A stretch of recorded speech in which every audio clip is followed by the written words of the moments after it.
More than 100 years of fire suppression, along with the effects of climate change, have transformed Western forests into a tinderbox. We're getting these ferocious fires that we've never seen before. The way the world is right now with these horrible fires, she's answering. The mother will answer back.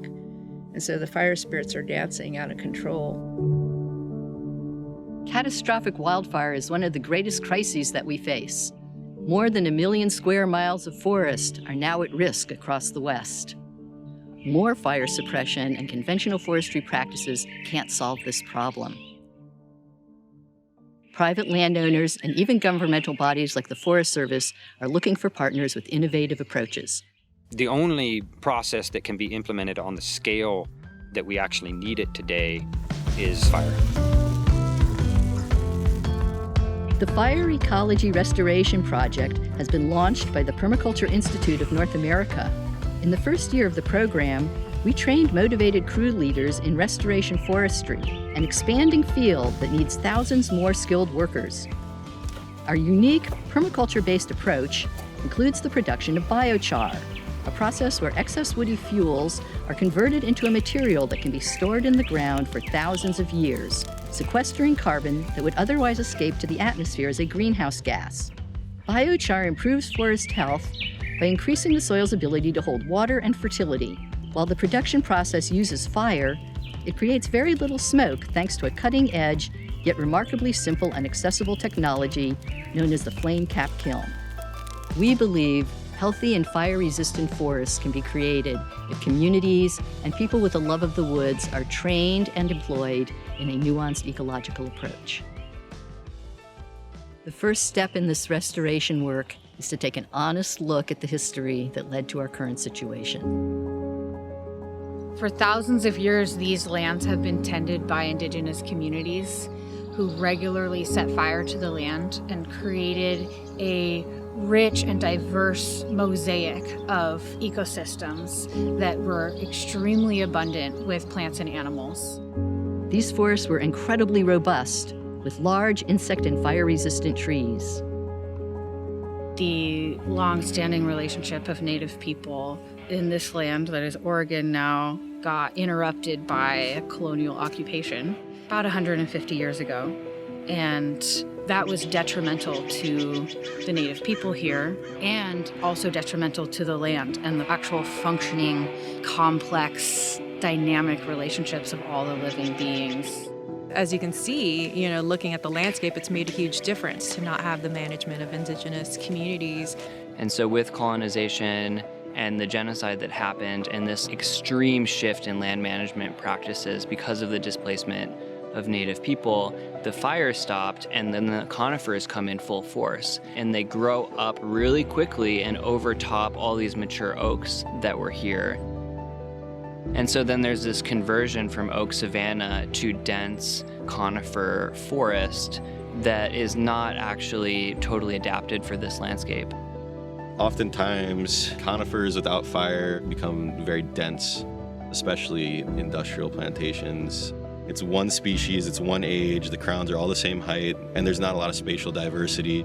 Especially with the intersection of climate change, these really dense forest stands pose a really great risk of catastrophic fire coming through and just devastating the stand and taking lives and structures. We've been excluding fire for way too long, and so we have this fuel buildup that when a fire does come through, we have fires that are much hotter and more extreme than they really should be. Some people say that fire is a disturbance, but actually not having fire be part of the landscape is the disturbance. Some of these trees, such as the madrone and the manzanita, are fire-loving. Their seeds germinate when they're heated up to a certain temperature. It's actually a part of their life cycle. We need to find better ways to adapt to the new reality that fire is going to be burning in the environments that we live in and in the mountains that surround us. A lot of our management practices are not working. It's not sustainable. It's out of date. there is a huge role for people to play in stewarding and restoring these lands. And if we do that in a strategic way and do it in close proximity to our homes, and in so doing build resilience, I think we can start to reduce the wildfire effects that are threatening our communities. We need a lot of innovation and creativity. It's really about working with fire, not stopping fire on the landscape.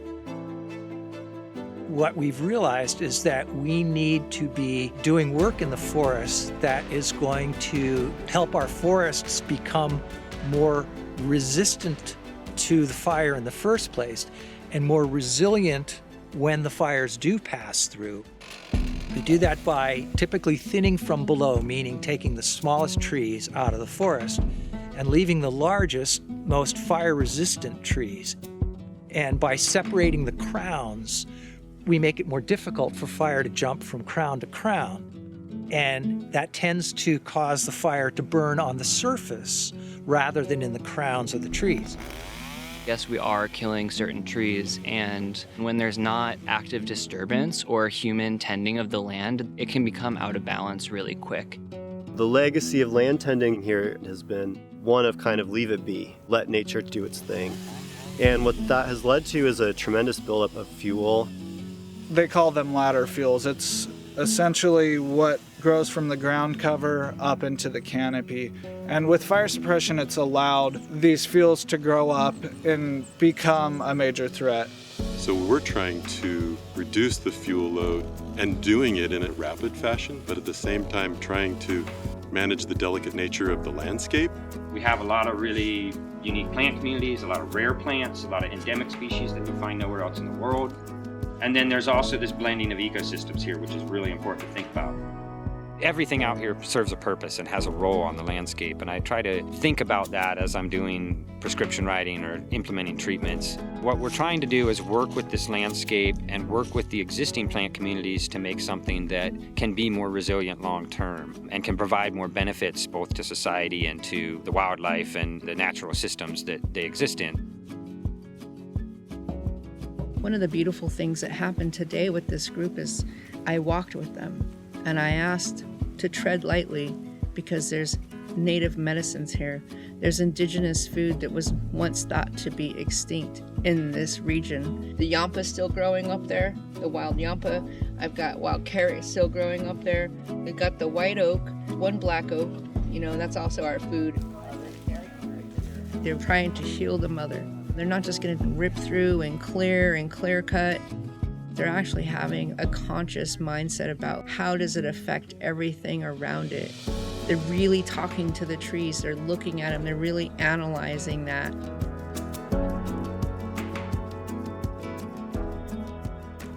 Even though it does involve chainsaws, I do think that there is a gentleness to just helping offer a different pathway forward for the landscape to develop with greater care and ongoing management. Everything here is alive. Every stone, every blade of grass, every tree, everything is alive. And so when we do the harvesting and stuff like that, we ask permission to take that. And are they going to fix it overnight? They know they're not going to fix it overnight because this took hundreds of years of neglect because we have neglected the earth.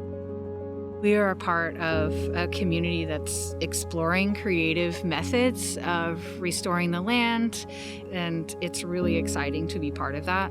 And in order for us to see true restoration of the land and functioning ecosystems for generations to come, we need to see true Indigenous sovereignty. We need to see access and power return to current Indigenous communities. My life's calling is to take care of the mother, because that's what I was originally born to do as an Indigenous person, was to steward the land, the human beings. That's what we were put here for. There's nothing that seems any more obvious than the people who stewarded this land for 18,000 years know how to best bring it back to its real health. It doesn't mean that we want to take everything back. It doesn't mean that we want to borrow you from it. It means that we're asking you to respect and listen to what we have known for thousands and thousands of years. Stepping into doing this work while reconciling the history and all that's happened requires a lot of humility. I think it's an opportunity to practice staying open and curious and receptive to feedback as we learn. We don't have all the answers, and so there is a need to be spacious and take a step back. Luckily, I feel like there are a lot of opportunities where we can move forward with a pretty good degree of confidence in being able to make a decision that will create greater ecological resiliency, diversity, and habitat. There's middle-aged oaks that are growing up that have good crowns and that aren't overly crowded right now. Here's an opportunity where we can convert back to that really rare and precious native ecosystem. Douglas fir and oaks haven't co-evolved to be in that tight of a spacing with each other. Normally, fire in an oak ecosystem would be clearing out those seedlings. The decision making in this context would be to cut down the Douglas fir, even though the Douglas fir is healthy. I'm thinking about climate change. We're seeing massive Doug fir die off in the Willamette Valley. The oaks seem to have a much more flexible range in terms of drought tolerance, flood tolerance, heat, fire. And by having a native nut tree that's providing all this ecological habitat, I'm not having to purchase my nuts from somewhere else where a landscape has been completely converted from a native ecosystem to be a monoculture, not orchard.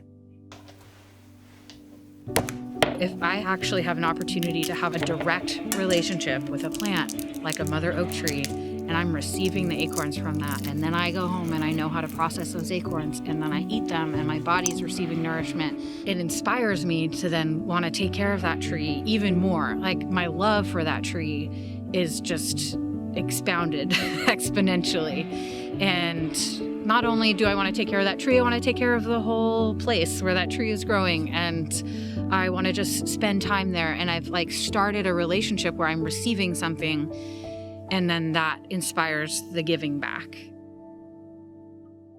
These diverse forest ecosystems co-evolved with frequent low-intensity fire managed by native peoples. Many leading experts believe we need to return broad-scale, low-intensity fire to the forests, but in its current state, the risks are just too great. First, we have to reduce the fuel load to create safe conditions for future prescribed burning. In opportunities like this, where there's a need for forestry, for fuels reduction, for thinning, there's this incredible abundance of biomass that is actually a huge fire hazard. And so the question is, what do we do with all of this biomass? And the conventional practice is to throw all the biomass into big piles and then burn them. And there are some problems with that. There's greater atmospheric pollution and the loss of all of the carbon that's stored in that biomass. There's a great alternative to pile burning, which is the production of biochar using the same materials. Biochar, in its simplest sense, it's charcoal. When you heat wood in very low oxygen environments, it bakes into charcoal. And a really interesting thing happens to the material that makes up that wood. The cellulose and lignin gets converted into sheets of a carbon material called graphene. And graphene has a cellular structure that's very difficult for microbes to break into and utilize. So a piece of wood that's down on the ground will rot over time and decompose. And the organisms that are breaking that down are breathing oxygen like we do and exhaling carbon dioxide like we do. So eventually that piece of wood, as it decomposes, turns into carbon dioxide that, as we now know, is contributing to climate change. It's a greenhouse gas. And so in order to keep that carbon from going back into the atmosphere, if we pyrolyze it, if we cook it in the absence of oxygen, it turns into graphene, which remains in the soil for centuries. We can actually retain close to 50% of that carbon and sequester it in a long-term way that also is good for the soil and forest. Turning that material into biochar, while it is more labor-intensive, is actually relatively easy to do, and with the right technology and skills and training can be integrated into these forestry practices. We have developed a number of different styles of what are called flame cap kilns. These biochar kilns are simple, inexpensive, and produce very little smoke. They are safe and portable enough to be operated by small crews anywhere, from forested towns to rough terrain in the backcountry. We load the wood in the opposite way that you would build a fire. We load the large fuel on the bottom and put the very most flammable, finest fuel on the surface, and we light the top. As that flame covers the top, creates a flame cap. Heated air that's rising pushes the oxygen away from the surface, and then air comes into the side to feed the flame. So the radiant heat from the top of the flame cap penetrates to the bottom of the kiln and heats up that wood, but we've got metal sides around there that keep the oxygen from coming in.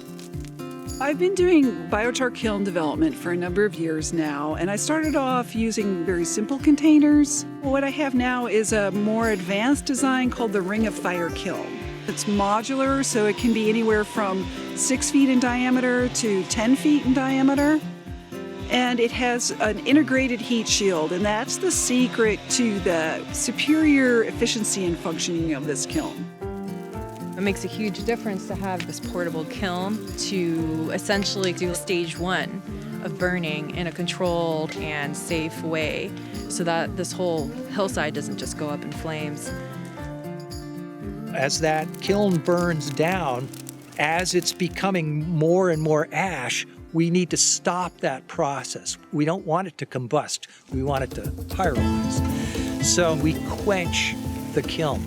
We spray the developing char with water so that we drop the temperature and stop the combustion process.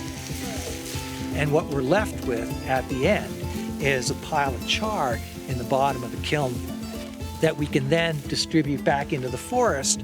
And while it's in the soil, it has some amazing biological properties. Because the wood is just baked and not burned into ash, all the plant cell walls remain, and so it has a tremendously high surface area. All those little tiny chambers hold water, so it absorbs water.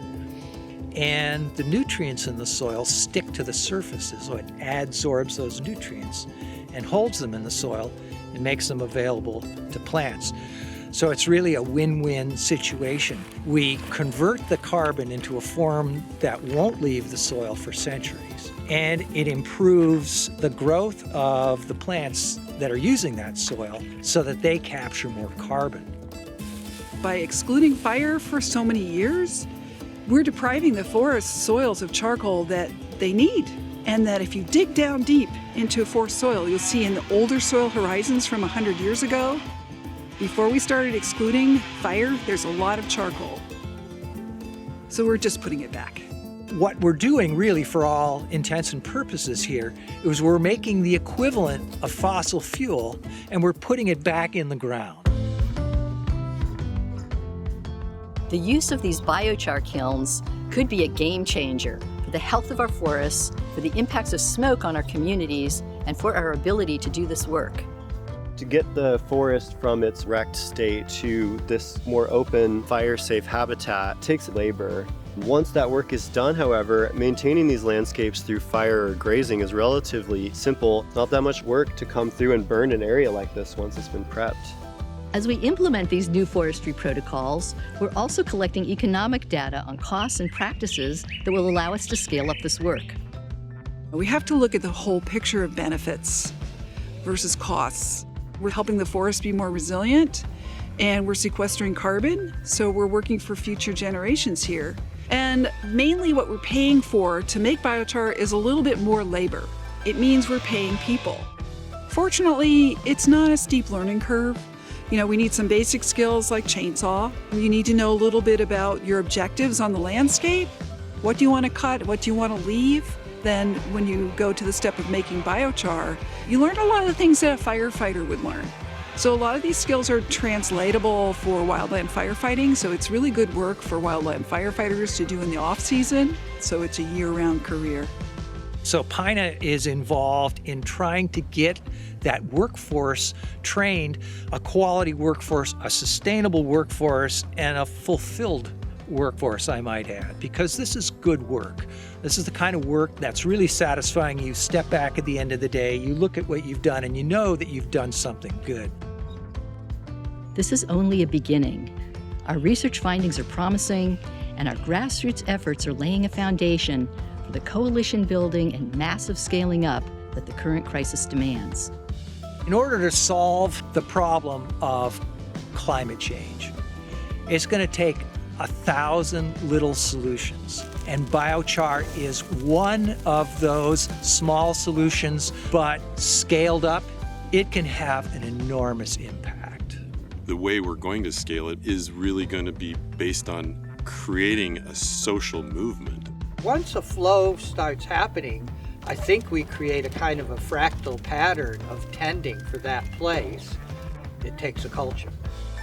If we can come back into relationship with these diverse, resilient landscapes where we're meeting our human needs and we're also keeping in mind the landscape itself, we could be making our living from healthy ecologies. The task ahead of us will require many hands and minds over many years.